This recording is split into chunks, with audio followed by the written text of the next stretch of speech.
Yeah, I think I just had one of those in racetrack. I'll be real with you. I was like, It's bad enough that you had to go on a racetrack.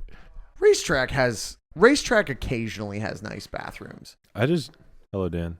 Hey Dan, Goodbye, what's Dan. up? Bye Dan. I just don't like public bathrooms in general. You and our old bassist share that in common. Yeah. Like, are you fine with like peeing in Yeah. public, Yeah. but not comfortable shitting in public? No. I don't know why it's never bothered me, but like, and I certainly don't get excited to shit in public. Yeah. But let's say I did. Let's say that was something that I was into. Let's say I like shitting in public. We're rolling. Okay. Hang on. Oh, cool. All right. Yeah, we've been rolling. Not been rolling, but We've Benjamin rolling. Benjamin rolling. Hi, Benjamin rolling here for the Rolling. My name's Rolling Benjamin Stone Rolling. magazine. I don't know. Has Fall Out Boy ever been on the cover of Rolling Stone? Should we? I think so. Yeah. Let's go verify that. They were. And Panic at the Disco was on the issue right before them. Oh, really? How long ago was this? Fucking, it had to be like 2006 or something. Okay. Fall Out Boy Rolling Stone cover. I've looked it up. 2007. So you're close. Panic at the Disco 1 week, and then Fall Out Boy the week after. And the covers look nearly identical, which is pretty funny. Yeah. Just four fucking dudes. Yeah. And it's funny to think that Panic at the Disco was recently one record in, already enormous, already playing pretty fucking big venues. Yeah. Funny to think that when I saw them, they were playing a theater. They went from like arenas back to theaters, and then back to arenas and amphitheaters, Which is insane. kind of crazy. It's not something you see very often. And the dip in Pretty Odd and Vices and Virtues was, I mean, it was noticeable for sure. I'm sure they were still playing like big venues off of Pretty Odd, because 9 in the Afternoon was just as big as any of the singles off of Fever You Can't Sweat Out. But which is a feat in itself. Like, yeah, I mean, none of the other songs were. So. I mean, to pivot that hard and still have a really big hit off of it is like impressive on its own. Yeah. I mean, and that song is still pretty big. Yeah. That's one of the ones I hear in grocery stores, which like I worked at an Earth Fair in like 2018. What is Earth Fair? It's like Whole Foods with not as much money behind it. Interesting. Yeah. Okay. And like the house radio there was always dog shit. But Sure. every now and again they would play something good, and then one time it was 9 in the Afternoon, and that was the best 3 minutes I ever had working there. Sure. I worked at a Publix. I'm sorry to hear that. It was all right. I worked there twice actually. Oh damn. I worked there like in high school, and then I went back there right before we put out Die on Mars. I think I quit like the week before Fake Dinosaur Bones came out or something like that. I hated that job so much. Actually, you know what? There are jobs that I hated more for sure. I just hated every job that wasn't music. Oh, absolutely. Yeah. It's funny to look back on that now of like the radio was dog shit, but like now just with hindsight, like the last tour we were on, I totally like found a Publix playlist on Spotify and just hit shuffle on it and enjoyed the shit out of it, because I was just like, I know all these songs, like it's I don't know, it's the joy you get when you're like at a music festival and you're like, oh, this band sings this song, and I know that song, I know this whole song, you know what I mean? Yeah. It's funny. There's comfort in familiarity sometimes. Oh yeah, for sure. I mean, like, and it reminds me of a particular time in my life that I can always go back to. But anyway, 9 in the Afternoon I hear in grocery stores. I feel like I've definitely heard like I've definitely heard like Alone Together or Just One Yesterday in a grocery store. But like I can't think of another Fall Out Boy song that I've heard in a grocery store. I don't really like pay attention to what's playing in grocery stores now. Sure. I think one time Lost in Japan by Shawn Mendes was playing at the Publix I go to sometimes. And I was like, just talking about I was talking about your love of Shawn Mendes with Dom. Yeah. And I mean, like I guess I just got to check it out at this point. Yeah. I feel like kind of an asshole that I haven't, you know. It's fine. Like man. not an asshole, but like, you know. Yeah. Hey Marty. Hi Marty. It's okay. All good. I won't. Aren't you glad you don't have to talk about this dog shit song? You didn't even have to listen to it. That's right. Wow. You're so what are you lucky. looking for? Okay. All right. Sounds good. Okay, we will. We'll try. This house is crawling with Dow Boys right now. There's so many Dow Boys, and also so many people who aren't Dow Boys. Yeah, like me. You, Beck. Yeah. Future guest of the pod, Beck. Yeah. How many past guests of the pod are there in the house? Just two. Yeah, just two. Just two. Yeah. It might end up being three by the end of the night. Who knows? Who's coming over? I don't know. Okay. I mean, at this point, like it's just like a Bear in the Big Blue House situation, I guess. Yeah. Because that is a big blue house. You know what I mean? Yeah. There's a lot of people in that house. That house is very big and blue. Maddie looked at me like we totally got to start gatekeeping the SM7B. That's the look Maddie just gave me. Well, should we like introduce the episode now? We probably should, yeah. Like We've had a lot minutes. of pre-roll, but you know, why not? Yeah. Okay. You introduced it last week, so yeah. Welcome everybody to This Ain't a Scene, It's a Podcast. I'm one of your hosts, Carson Pace. He, him pronouns. And I am your other host, Dawson Beck.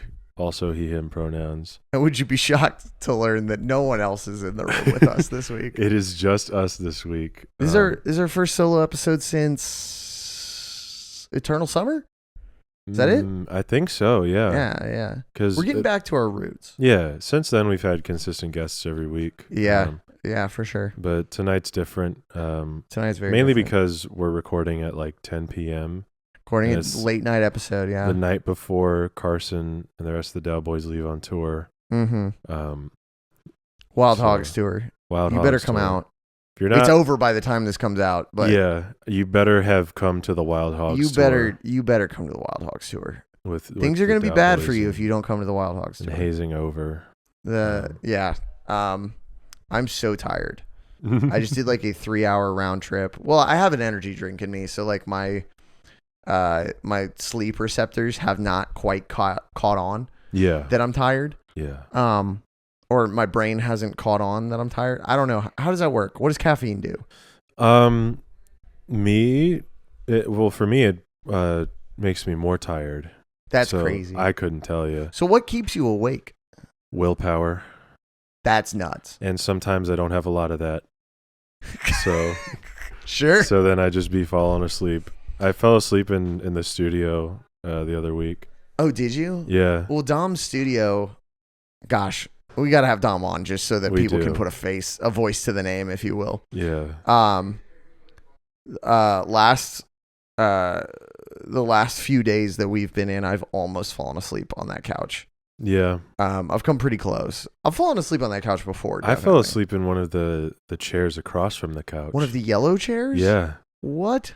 Listen, I can fall asleep anywhere, anytime if I'm tired enough. Twice the damn size of that chair. I know. That's insane. Well, I mean that doesn't sound incredibly comfortable. It wasn't. But I was sleepy. And what was going on while you were asleep? So I don't know. Nothing. I mean, we were just waiting for Dom to get back because we did some recording, and then Dom had to go like do some taxes thing. Or something. Sure. And then see a man about a horse. Yeah, something like that. And then Jack Rui and I went to Moe's and got food, and when we got back, I was like, damn, I'm kind of sleepy. And then I fell asleep for a little bit. Sure. So it was nothing going on. I mean, just Jack was on the floor on TikTok, and Rui was on the couch, also probably on TikTok, maybe That's awesome. Instagram. But yeah, we were all. It was nice to have a little break that day, because we were busy. Yeah, no, I mean we've both been busy boys. Yeah, busy boys. Busy How's boys. tracking been? I mean, the update from like 2 days ago. You know, I mean, what's funny is like I think the last time we recorded, I had last time we recorded, I had like one day before I went in for vocals. I think I went in for vocals the next day or something like that. Yeah. Got to the studio and like for some reason, notes that I could normally hit clean, I was having to scream to reach them. Oh wow. So that was like not a good sign. Mm-hmm. And we got through as much of the song as I could do that like I was happy with, and I was just like, you know what? I think I'm gonna call it.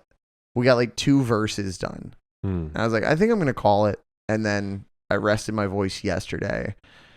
Came back in today, finished the whole song. I sent it to you. I don't know if you listened to it. I did listen to it. Okay, all right. Your vocals sound great on it. Thank you. I appreciate that. I appreciate that. I'm very proud of it. It's a very different song for us. Yeah. Very stoked on it. And I'm happy about that one. And then the other songs are now being pushed back to when we are back from tour. Awesome. So I'm not incredibly stoked to have them so backed up, but it's going to take as long as it takes, you know? Like, yeah. When do you have to have them in by? We don't necessarily have a deadline because it's like if there's no product, then like you can't turn. There's nothing to market. Yeah. You know, there's nothing to like give to our PR, and there's nothing to print on vinyl yet. You know, Yeah. So it's like there's no due date, but like we have a timeline that we have to meet and everything for this EP, and you know, the longer it takes to get recorded, the longer it gets pushed back. Yeah, which is fine. Yeah, you know, it's not like that big of a deal. It's not the end of the world. No, not at all. I mean, I just want it to be good. Yeah, you know, and that's the most important thing. Yeah, no, for sure. I mean, like if you listen to our pre-Die on Mars stuff, all of that shit was like rushed, majorly rushed. Really? Like, oh yeah, we recorded Animal Tetris, our second EP, in 2 days. Jesus fucking Christ. Yeah, there's no reason to do that. Like we just like didn't want to save the money for real studio time. We just ran through it in 2 days. And so did you like go to a studio? We went to Toast and Jam. We went to Toast and Jam and had 2 days. And booked out 2 days. We did instrumentals. We did instrumentals for 7 songs in 1 day, and then we did vocals for 7 songs the next day. Jesus Christ. Yeah, which was very silly. That very sounds stupid. like a nightmare. Which, like, all things considered, when you look back on that record, it's like, you know, it could have been much worse for how it sounds. It still sucks. I still hate that record, but like, yeah. I mean, I've seen like a decent amount of love for Animal Tetris despite that. Some people really like it. Yeah, I don't know. I think it's because it sounds like the Chariot, like a little bit. Or it sounds like He's Legend or something like that. It's got like the roughness of, you know, an early band. And I think people like to hear like, I mean, it's like before I really found my voice screaming, and it's before we like really had everything figured out songwriting wise. And I think it's cool to like hear our evolution before we figure our shit out. Yeah. And you know, Die on Mars, we spent like 3 months in the studio on that thing. Like we worked our fucking asses off on that record to make it good. And like, that's why it's good. Yeah. And, it's just funny to look back. Like we used to just rush everything. And like, I think, you know, the lesson there is always just like, you know, the longer you take to figure out what you actually want to do, the better it's going to turn out. So, I mean, yeah. How's when's your next tracking date? Is it while I'm on tour?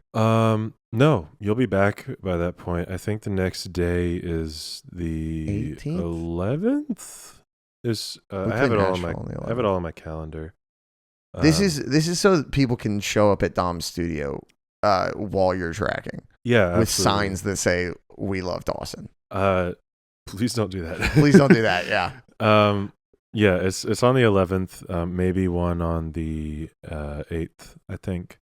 Okay. We haven't figured that out, but definitely the 11th. Nice. Nice. That's the next day we're back in the studio. We have a whole song done instrumentally. 6 drum tracks done. Whoa. Yeah, Rui knocked out.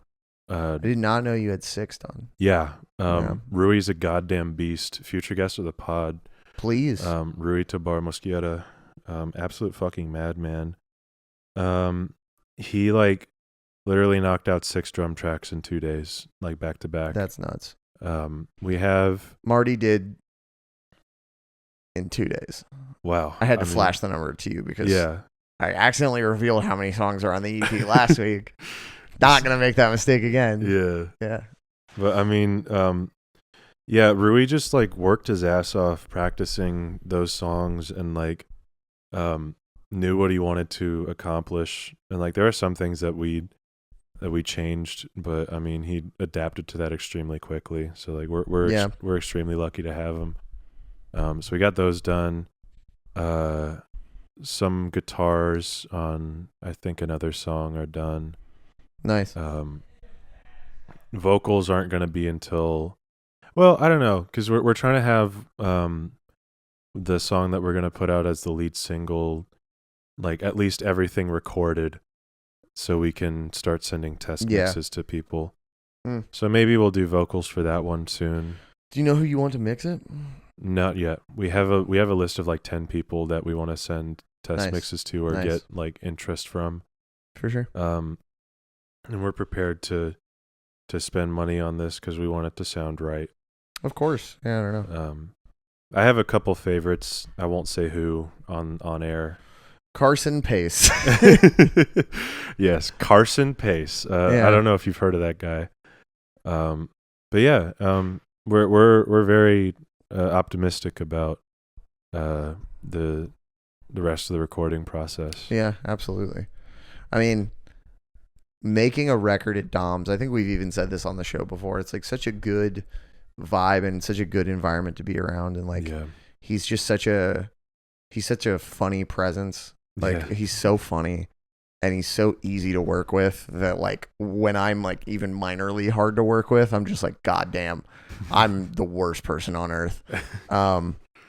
Yeah, I mean like so great. Yeah. Shout out Dom for doing everything that he does for our bands. It's absolutely fucking amazing. Yeah. And if he really believes in the shit you're doing, you can tell. Like he's absolutely super invested. I mean, I he's been invested in our band for longer than it's ever made sense. You know, like has been invested in our band like pre-Animal Tetris and like, you know, has like always been like, you know, on our sides and, you know, backing us and everything like that. And it's kind of nuts to believe in a band that sounded like that. I mean, you can go watch our first Toast and Jam session and we're like, we have no idea what we're doing. It's very silly. It's very, very silly. We didn't put out our first Toast and Jam session. Yikes. We almost didn't put out our Hey 5-6. I'm so glad we did. I am glad y'all did too. Yeah. Because like that mosh call thing kind of swagged out. Kind of popped off. Popped off. But now I have to come up with new mosh calls before. Oh my God, dude. Did I send you the 41-year-old Plug and B rapper? No, but I have seen that. Dude. Every second in my head I'm just going 41, but I got 41 goons. Like I can't stop doing it, dude. Just check the DM 41 hoes. Why does he have a fucking old man filter? Dude, it's awesome. It's so good. Hit her with the dick. She thought 41 old. I can't stop, Dawson. I just love the comment he's responding to on TikTok is, bro, you too old, man. So funny. Yeah, I can't stop thinking about that guy. But I think I'm going to use one of those lines as a mosh call. 41, but I got 41 goons. Let's see it. Let's see it. Let's see your 41 goons. God damn it. I know I got 41 goons in this piece. Where are all of you? Where are my 41 goons at? Not actually a great turnout. 41 people. Only 41. Only 41. I mean, yeah, 41 isn't like At Bummer Hills level, that's like modest. That's all right. Can we talk about Super Fade? I don't want to. Yeah, Listen, everyone. So the song that we have on the docket this episode it's Marty's fault, by the way. It's Marty's fault, yeah. So blame Marty for this episode.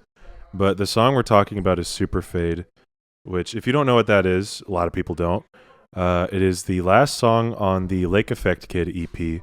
Yes. And here's a snippet of it. My love isn't lost, it's all I can. Do we make it longer so that people will suffer like we have? Or? I don't know. Well, that was definitely longer than it's usually been, but that was a snippet. That's it's over. The magic of recording.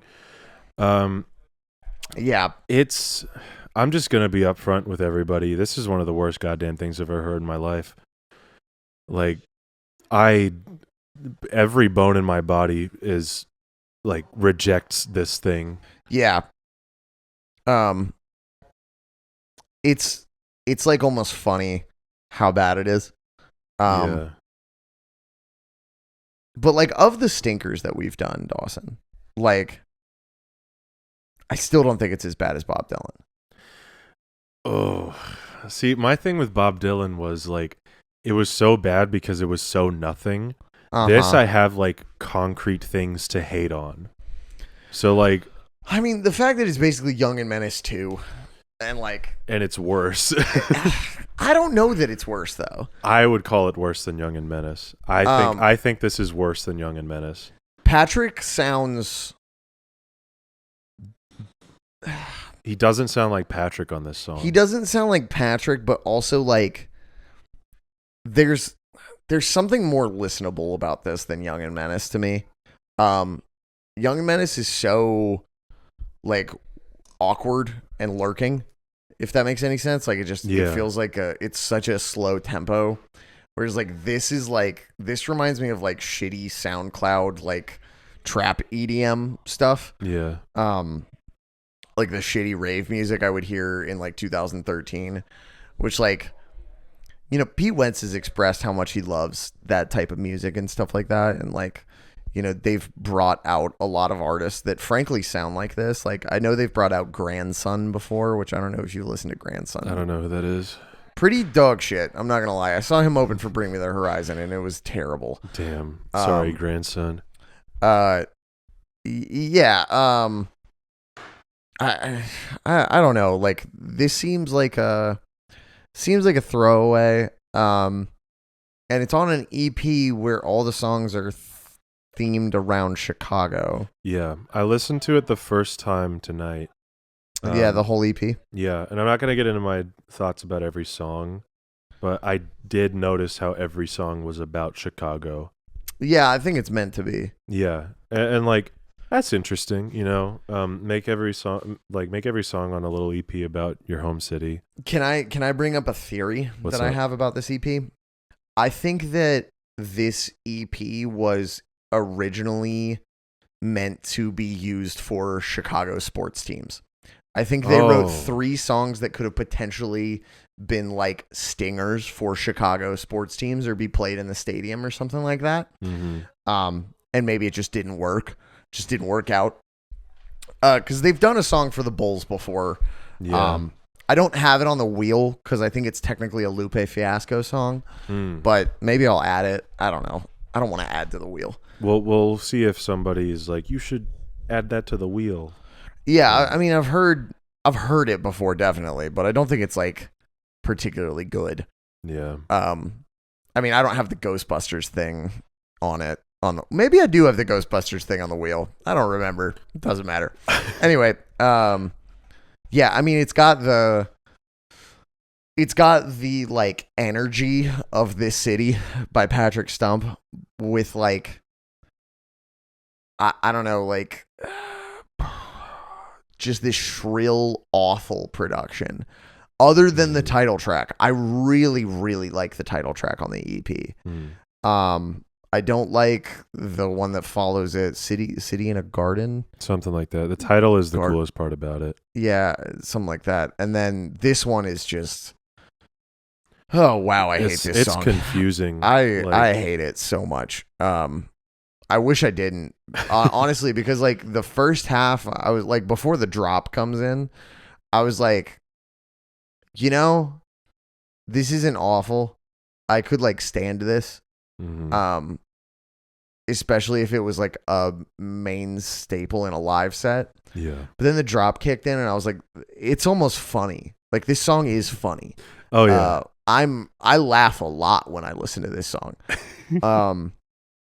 I don't quite know what to think of it beyond that. I mean, like instrumentally, what notes did you have on this? Instrumentally, it sounds like it's so nondescript, but like so terrible at the same time. Like the percussion is so weird.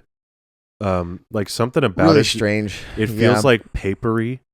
Yeah. And like the electronic elements feel like they don't go far enough. Like I agree. The drop is like, it feels really half-assed. Like what you last recording session, you went off and you listened to the song in the bathroom, and when you came back you were like, yeah, this song's awesome. Like it sucks, but like it's awesome. Like they try to do dubstep, and I was like, oh, okay. I mean, because like I rock with dubstep. Honestly. I rock with dubstep hard. Yeah. I think dubstep is like, I think dubstep's good. dope. Dubstep is like really fucking cool. Yeah, no, absolutely. Like I mean, obviously, fucking Scary Monsters and Nice Sprites is like legendary, landmark, legendary EP. Like people genuinely were not ready for what Skrillex was doing on that, and it shows because people still haven't come around on that really. No. I mean, he did just play a sold-out 5-hour set at Red Rocks. Well, I mean, his new album, the first of the new albums that he put out, was like really, really good. You don't like the other one? No, I don't. It's like it didn't feel as like inspired as the other one. That's fair. There's a lot of songs I like on both. Yeah. I think Bangarang is like the perfect Skrillex album. Yeah. I think Bangarang, like, there's a fucking Wolfgang Gartner collab on that, and like, you know, it's cool to like see him collab with names that were still like relatively underground back then and stuff like that. Yeah. And the title track on that album is like, it's so cool. Like it's awesome. It takes dubstep and it makes it like really, really danceable. Oh yeah, for sure. Because like a lot of the stuff on Scary Monsters is like either like 4 on the floor, like you're just like bouncing to it, or it's like really sludgy and like almost scary, which is really cool. It's really cool, but Bangarang has like a momentum to it. It's got a pulse. I mean, I think Bangarang's always going to be like Bangarang and Scary Monsters are going to be the two that like he gets immortalized for. Yeah. I mean, of course, like I'm kind of a diehard. I'm a Skrillex head for sure. Like I know his discography inside and out. If you wanted to start a Skrillex podcast, oh, imagine. I'd have a lot of fun with that. Yeah, I mean, this is sort of the Gap commercial version of that kind of thing. And when I say it rocks, but it sucks, I mean, like, I hate this song, but I'm so happy it exists. Yeah. Like, I'm so happy that a band I love took this wild ass shot at making something so silly and so stupid. Yeah. But you know, it didn't come out great. It didn't even come out good. But I'm so glad that they did it, so that they know never to do it again. Yeah. I mean, Fall Out Boy in general is a band where they don't find out that they shouldn't do something until after it's already done done. Yeah. Yeah. So, I mean, Patrick really does stand by Young and Menace, though. I mean, like, I've heard interviews as recently as last month where he's like, I stand by Young and Menace. Like, God damn, dude. I mean, listen, there's it live then. You know? Stick to your fucking guns. Yeah, man. Play it live for the first time to be fair, 2 or 3 years. What, as an audience member, are you supposed to do to that song? Other than stand there? When I saw them play it, I've only ever seen them play it once. When I saw them play it, Patrick just did it at a piano. Oh. Well, that's he did way it like cooler. a piano ballad. Yeah, That's way cooler. which I think that version does exist. I think a studio version of that does exist. I would like to see that. And it's really fucking good. Yeah. And I mean, when we get to Young and Menace, I hope Talk I'm not more about manifesting that. When we get to Young and Menace, we'll talk about it then. But yeah, I brought up Skrillex because it was like that's like the peak example for like dubstep. I don't think this quite qualifies as dubstep, but I was expecting something that like hit a little harder. it's like that dubstep runoff that happened where it was like Bro step. Well, that's most of like Scary Monsters anyway. dubstep and like ravier trap music and also like festival EDM, like kind of all eventually blended into one thing. And I'd say like Flume does kind of an elevated version of that stuff. Not now, but he did. I need to get into Flume. Get into his mixtapes. His mixtapes are amazing, but his full albums are like, his full albums are fine. I'm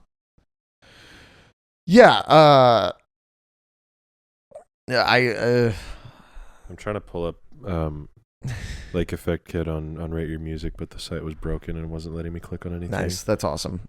Yeah, that rules for me. I'll talk. I found it. Don't worry. Okay, dope. Yeah, what does Rate Your Music have to say about this? So, well, I was just bringing up for the genres, because like they're usually pretty accurate with those. So they call this song electropop with a trap EDM subgenre, and I'd say that's accurate. Yeah. It's definitely not.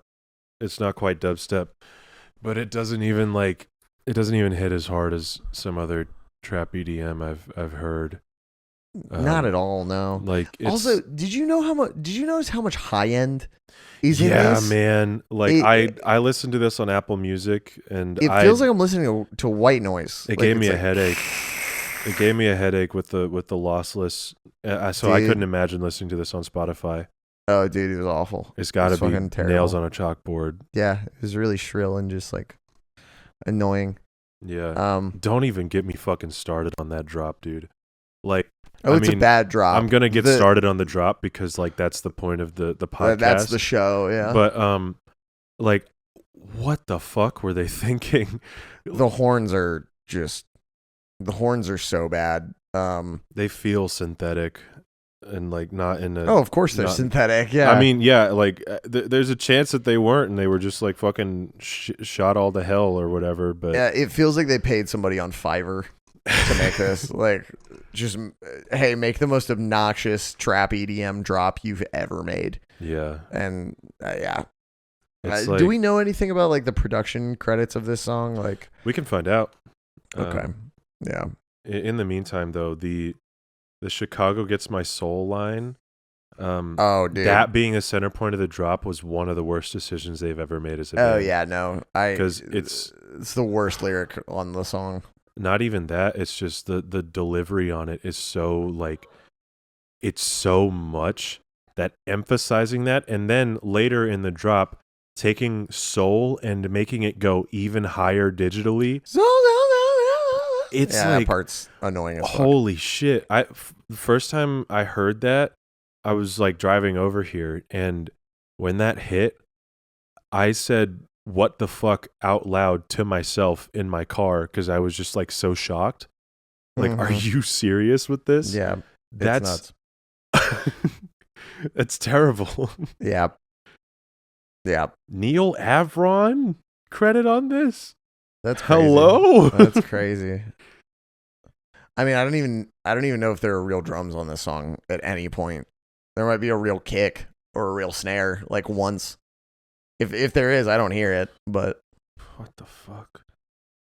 Yeah, okay, so Neil Avron mixed this one with Patrick and Susie Shin as engineers, and Susie Shin has worked on a lot of later Panic at the Disco. That's why there's that high end. Yeah, Panic at the Disco has a lot of shrill high end. Yeah, she worked on High Hopes, Say Amen, and Victorious, which are some of the most shrill songs. But you want to know something even wackier about that? What's that? She also worked on OK Human by Weezer, which is a wonderfully produced album. I really like how that album sounds. It sounds awesome. The lyrics are fine. Yeah. I mean, it's Rivers Cuomo. There's only, like, at this point, there's only so good you're going to get. You can only talk about, like, 4 things, yeah. Yeah. But, like, that album, like, it sounds even better on vinyl as well. Yeah.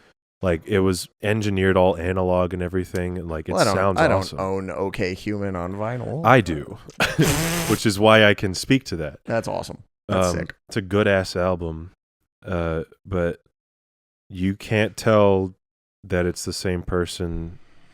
People contain multitudes. Yeah, people contain multitudes.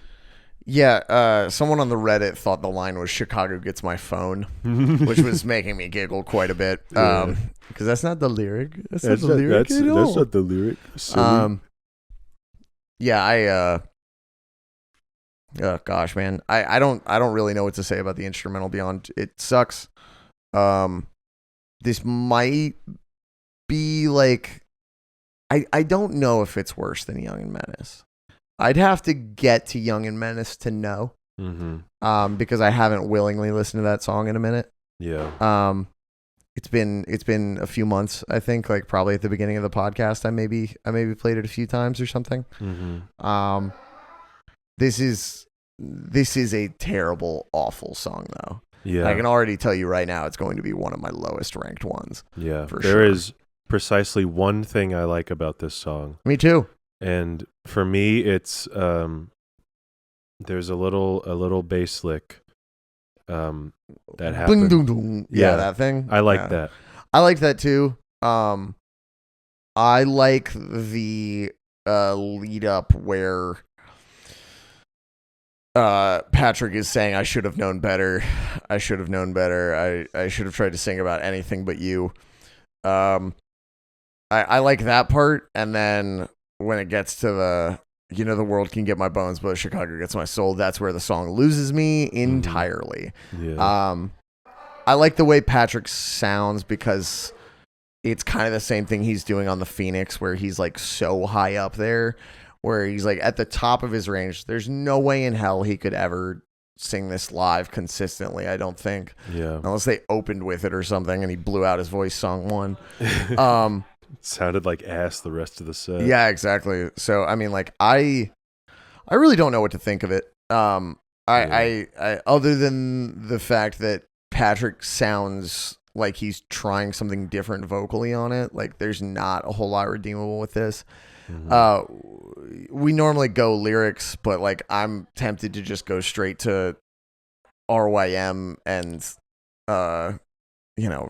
other bullshit. Yeah, there is, like, y'all can look at the lyrics yourselves to see what we mean by this, but like there is nothing here. Like, no. It's so generic. There isn't really a line that I like. No. There's nothing that stuck out. The only thing that like indicates that this is about Chicago is when he name drops Chicago in the chorus. And everything else is like pretty nondescript, like kind of love song type thing. There's not really any line that sticks out to me. It's just all bleh. Yeah. And it like, another thing about this song, thought it was never gonna end. I did keep checking the runtime. Yeah, like I was like, there better not be a third drop. The second drop hit, and I was like, all right. Time to wrap it up, yeah. Surely it's over. And then an interlude hit, and I was like, all right, it's a coda. We're about to end. And then a third drop hit. Yeah. And I was like, God damn it. Yeah. Get me out of here. Yeah, it sucks. So yeah, this song. It's rough. It's really rough. I am gonna finish up vinyl tonight.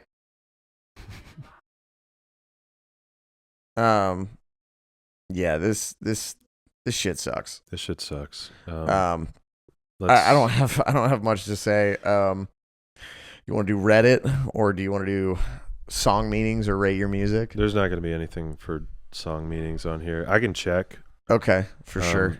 If you already have the Reddit pulled up, I have Reddit. I have Reddit pulled up. One of the most negative posts I've ever seen on the Reddit was about this song, which is what FOB song makes you hit the skip button every time, and it's just a picture of someone listening to this song, and a lot of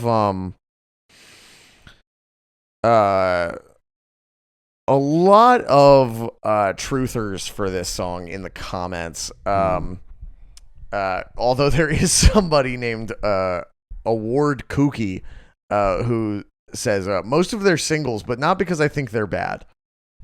That's it. Okay. Lots of love for this song, and I just can't believe that this man. I mean, this, you have to be lying to yourself. Like, I'm sorry. I really truthfully think this. I love this band. I love this band so much. And part of loving this band is recognizing that they can do wrong. Yeah. And it's possible for them to do wrong. Every single one of every favorite band has done something wrong music-wise. Absolutely. Like, yeah. Every band has a terrible song. Yeah, every single one. And this is Fall Out Boys.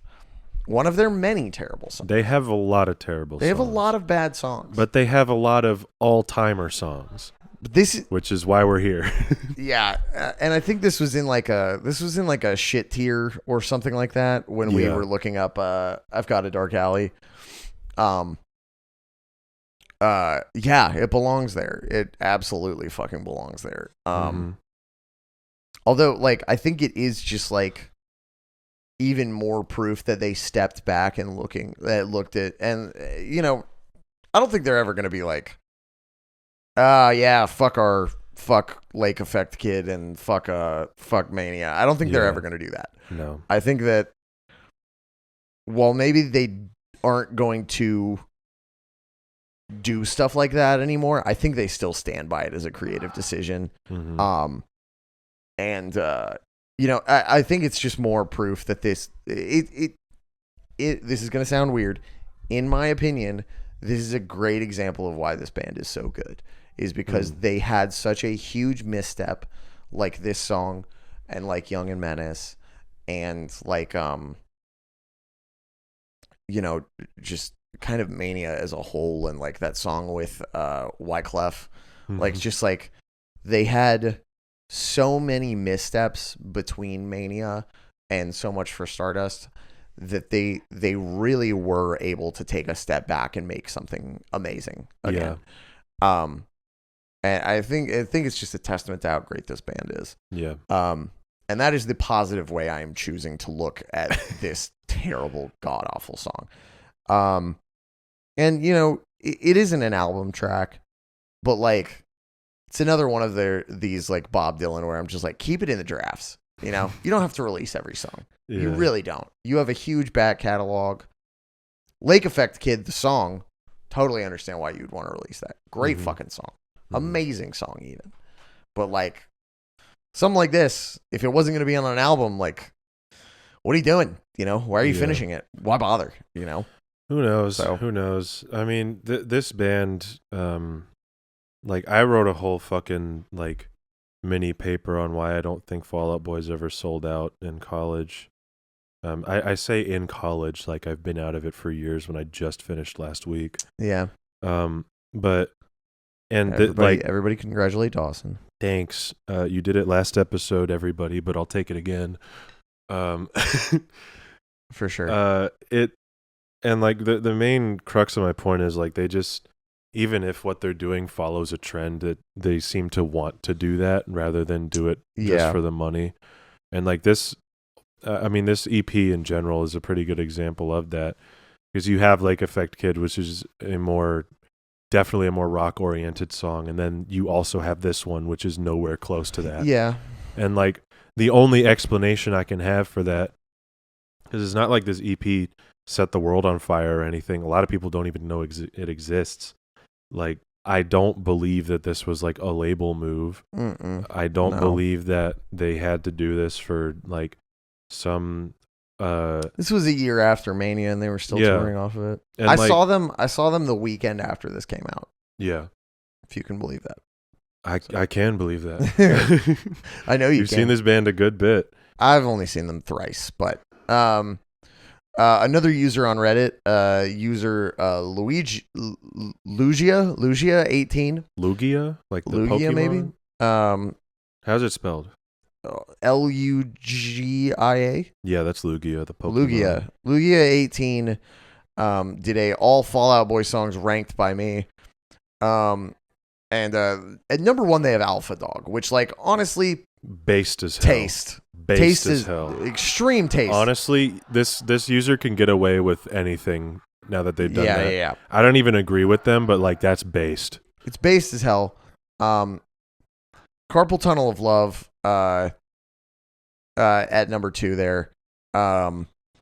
Gymnaspis at 3. Mm-hmm. They kind of have a killer top 3. Yeah. West Coast Smoker at 7. From now on, We Are Enemies at 6. Like just constant bangers. Out of the 94 Fall Out Boy songs that they ranked in this, which I don't think they included any So Much for Stardust songs in this because it may have not been out yet.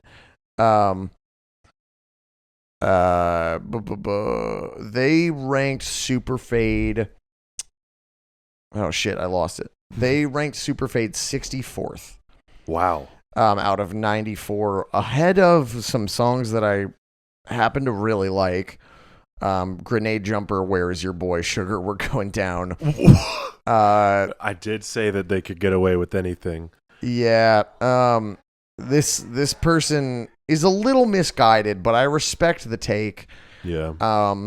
Putting it above Uma Thurman is very funny to me. That's hilarious. Because I will say, while Uma Thurman, while I hate that song, Uma Thurman is like the like best case scenario of this sound. You know what I mean? Yeah. Like the catering to the trap tropes that were happening on the radio at the time. Uma Thurman is the best case scenario. Yeah. If this is the worst case, Uma Thurman is the best case. I don't get ranking it above Where Is Your Boy. That's crazy. Yeah. That is nuts. Yeah, I don't know. It's one person's opinion, but I am very wrapped up in this ranking, and we are going to save this for future episodes. So. Okay. Shout out, what's the username? Lugia 18. Lugia 18. On Reddit. Lugia 18, your list is going to get a little bit of mileage on this podcast. Just because we think it's interesting. On the Rate Your Music side of things, I do think I want to shout out the track ratings for this whole EP because they're very funny. Okay. If you don't know how Rate Your Music works, they will have a master release page for like the album or EP or whatever, or single, and they have a track listing, and each track gets a rating as well as the whole EP, and those ratings are all separate. So the whole EP has a 2.75 out of 10? Out of 5. Okay, gotcha. All of these ratings are out That's of higher 5. than I thought it would be out of 5. Yeah, well, I mean, Lake Effect Kid is on it. Yeah, sure. So the track ratings, though, Lake Effect Kid has a 4.0, which is really, really good. Yeah, that's very good. Granted, this EP only has 326 ratings total and even less track ratings, but that's still pretty significant. City in a Garden goes down to a 3.2, which is like pretty mid for that site standards. Yeah. And then Super Fade all the way down to a 2.2, which is pretty bad. Jesus Christ. So if there's even truthers for this EP on Rate Your Music, they do not like Super Fade, and that is reflected in the reviews because it is hard to find a review on this EP that doesn't list Super Fade as the least favorite track. It's kind of comical. There's 10 reviews, and most all of them say that Super Fade is the worst track. Yeah. And the comments is our last stop on this Rate Your Music journey. And some of them are really funny, such as Norse Mario on April 8th, 2022 says, Superfade is what I wanted Mania to sound like. Which I just have to say, why? Why did you want Mania to sound like this? This sounds like ass. That's crazy. Do you want to hear something even crazier? Sure. Oh, I misread this one, actually. I'll read it anyway. Okay. Stroop, with 2 zeros instead of 2 O's, says, title track isn't bad, I guess, but it'd be the worst track on Folia Do if it actually made the cut. Which, I don't know. Is it a Foley song? No. Okay. Not as far as I know. We'll get to that when we get to the song Lake Effect Kid. But the Snuff cassette on January 20th of this year says, "Did you know Fall Out Boy are from Chicago? Don't worry, they'll tell you." Which is really good. That's awesome. That's so dope. Yeah. Comments. There's more positivity for Superfade in the comments than I honestly expected. Garvtoon on August 27th, 2018 says, I actually think Superfade is the best track, honestly, LOL, and I despise Mania, which I want to look inside your brain and figure out what's going on up there, because this is something. You're crazy for that one. You're crazy for that one, honestly. You're a crazy motherfucker for that one. But Rate Your Music is a funny little community. Maybe we'll return there soon. Maybe, yeah, because there wasn't a song meanings. Wasn't a song meanings for this. I didn't think so. No comments because it came out in 2018 and people stopped using that site in the 2000s. That's awesome. Yeah. This. Anything else for this song? No, I mean we've gone for the amount of time that last episode went. I don't feel very obligated to say more about this personally. Yeah. We kind of covered all the bases. Yeah. And since the last episode that we recorded hasn't come out yet as of recording this one, nothing new on the Twitter or anything, no corrections. So, I mean, I guess we give this a rating and spin the damn ass wheel. If nothing else, if we don't have any more thoughts, apart from this song is dog ass. Yeah. Carson is typing. Yeah, hang on. He's cooking. I got a very funny phone call while we were recording. Don't worry about it. All right. Yeah, let's rank it and get out of here. All right. I'll go first. Sure. 2. Yeah. I'm gonna give it a 2 also. That's fair. I started at a 3, and now that I'm thinking about it, I think the only thing that it can get is a 2. I don't completely, totally hate it. Yeah, I do completely, totally hate it, but you gotta be like real dog shit to get me to give it a 1. Like, you have to be powerfully terrible to get a 1. Well, I think something like Bob Dylan, where it's like so bad that it moves through me like a slider burger. Yeah. In one side out the other. I think that deserves a 1, or like something like that Stay Frosty Milk Tea song off Mania. Like, that deserves a 1. Yeah, I think there's probably a Mania song or two that I'll give a 1. Yeah. It's definitely a Save Rock and Roll song I'll give a 1. I don't know about that. Which I won't get into here. There's an American Beauty, American Psycho song I will give a 1. Absolutely, for sure. Yeah. All right. Spin the wheel? Yep, it's wheel time. Get out of here. All right, it's wheel time. I haven't spun this thing in so long. I hope I have a better magic touch than our guests have had. Goddamn Marty did. Yeah. Okay, Dan, we're going to let Dan Dowboys do it. All right, Dan Dowboys is here, putting up a guitar case. I am recording. Hit that little spin thing right there. The little spin button. All right, let's see what happens. All right.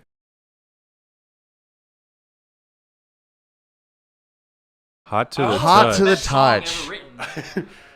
So close to getting sugar. So close. Hot to the touch, cold on the inside from PAX AM days is what we. All right. Well, next week is going to be a half-hour episode, everybody. or we're just going to talk about other shit. Yeah, probably. All right. I'll have more to talk about after tour. So. Well,